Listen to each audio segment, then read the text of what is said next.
பள்ளிப்பாளையம் ஞாபகம் இருக்கா? மறந்துருப்பீங்க. அதுல ஒரு பொம்பளை பேபின்னு சொல்லிட்டு அவகிட்ட ப்ராமிஸ் பண்ணது 8 லட்சம் ரூபாய். எதுக்கு தெரியுமா? அவ கிட்னியை எடுக்கிறதுக்கு. அவளுக்கு கிடைச்சது 4 லட்சம், சரி பாதி. அதுலயும் நிறைய அமௌண்ட் அந்த மெடிக்கல் எக்ஸ்பென்சஸ் எல்லாம் செலவு பண்ண வேண்டியது வந்தது அவளுக்கு. இந்த ராக்கெட் ஒருத்தர் 2 பேர் இல்லைங்க. தனலட்சுமி ஸ்ரீனிவாசன் கல்லூரியில மெடிக்கல் காலேஜ்ல 234 இந்த மாதிரி ஆபரேஷன் சர்ஜரி நடந்திருக்கு. அது டிரான்ஸ்பிளான்ட் அத்தாரிட்டி ஆஃப் தமிழ்நாடுன்னு ஒண்ணு இருக்கு. அதுட்ட பெர்மிஷன் வாங்காம இதை செய்யக்கூடாதவங்க. ஆனா அவங்க செஞ்சாங்க. கேட்டா நான் 234 உயிர்களை காப்பாத்திருக்கேன் அப்படின்னு வேற எகத்தாளமான பேச்சு.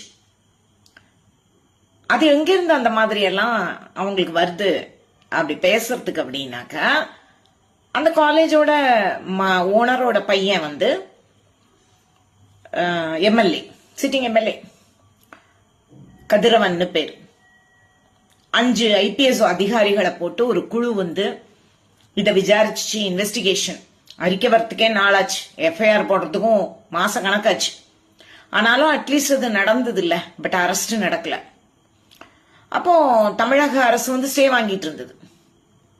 இதெல்லாம் நம்ம யோசிக்கணும் ஓட்டு போடுறதுக்கு முன்னாடி.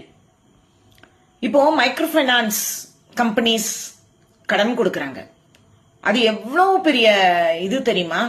அந்த மக்கள் திரும்ப திரும்ப கடன் அப்படிங்கிற விஷயத்துல சிக்கிறாங்க.